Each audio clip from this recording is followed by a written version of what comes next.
I'm going to make you a promise. This very second, there is a $1 million idea within inches of you. I don't care where you are in your house. Tonight, we're shining a spotlight on it. Once and for all, tonight, you are finding your hidden millions. Anybody can find hidden millions, just need to know where to look. I found 9.2 hidden millions. I found $3 million hidden in my baby. I found $25 million hidden in my bathroom. I found $8 million hidden in a box in my dad's old office. We used to take walks in the park with the kids, and as they were learning the alphabet, they would start noticing things in the environment that resembled letters. We started taking photographs of those. If there was a need for these products with my friends and family, then there has to be a greater need. I knew I had a big idea when I couldn't even walk down the street without getting stopped because people wanted to buy my baby sling. I found that old donut cutter in the back of my dad's old donut shop, and that's what had inspired me. Oh, yeah. If I can find hidden millions, anybody can. You can find hidden millions in your everyday life. Tonight, you are finding your hidden millions. I promise. We got 4 folks that found theirs. We can get right into it because it's inches away. I don't care what room you're sitting in. Alicia, how does somebody look for hidden millions? Give me your story, how you were just living your life.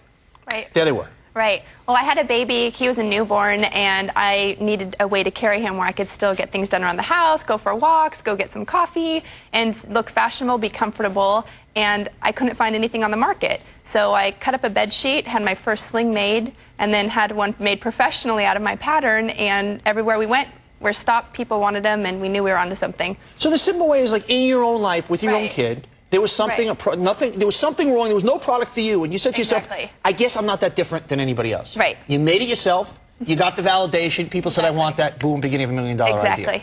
Frank, where'd you find it? Well, I grew up in the back of a donut shop. My dad was one of the first franchisees with a major donut chain. And one day I was just snooping around and I found this old donut cutter, and it got me thinking that there had to be a better way to make donuts.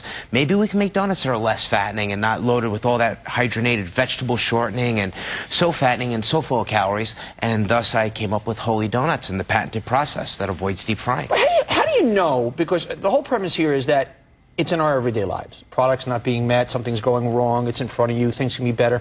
How did you know when you saw that thing, that old product of your father's, that was the aha moment? You know, Donnie, it just came from passion. It was from my heart. It was what I did every day. And it just came to me. You know, every day I loved making donuts and work with my dad and everything. I thought it was really fun. And then one day it just struck me. And I walked away from the deep fat fryer and I said, holy shit. These are great. Oh! That's the name, Holey Donuts. Kids at home, you can say holy bananas, okay? But there was a holy moment, right? Right. We love that.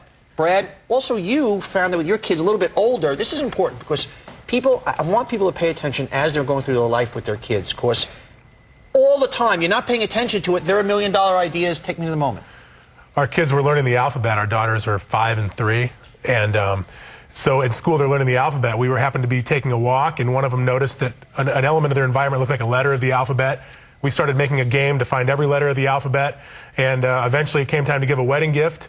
For that, we decided to take all the letters and form a name of the gift recipient, the bride, and we gave it, and a lot of people started asking us, where'd you get it?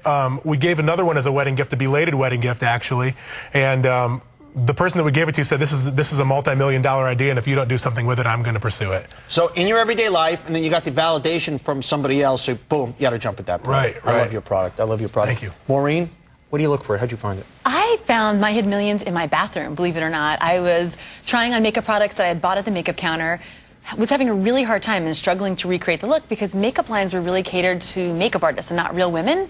And they were chock full of really unhealthy ingredients like petrochemicals and parabens and things that you really just don't want to put on your face. So I created Tarte Cosmetics right out of my bathroom with no experience, and you know, here I am today. None of you guys had any experience. You had been around the donut business, but the rest of you guys had no experience in what you did. None. Right. All you found, the one commonality here, it was all somewhere in your daily lives, and there was something that was not being met for you. So I think there's the first lesson there. In my daily life, what is wrong? What can be better? How do we know it's a big idea? How did you know? Because once again, you said you found the donut thing, okay? And you go, wait a second. How did you had a feeling, you had the holy banana moment, but how do you know if you really got it? Well, I knew when I sold my first product, which was very quick. What happened was I started looking on the internet, seeing who can use a product like this, and I wrote to a company. It was a national diet company, and immediately, as soon as they tasted samples, they ordered thousands of them. I didn't even know how I was going to make them. And it wound up, I put it together, made them, did the first order. It's 5 years now. They've been my customer ever since, and they love the product. You knew you had it there. Brad, you said the beginning of it, you knew when somebody said, if you don't start this business, I will. Right. Where a little further along did you know, no, I really got something. Forget that I think it, forget that some guy said to me, hey, if you don't do what I do, right. When do you really know you have it? We got a website up and running, and nobody came to it. And so we said, in our Outlook, we had about 1,000 email addresses between us of friends, business associates, people that had been replied to that we didn't even know. So we did an email blast to all those people and ended up getting 3, 4, 5 orders right off the bat out of those 1,000. And they were from all different states. I think there was one in Nebraska, one in Michigan. And it was such a rush to get that.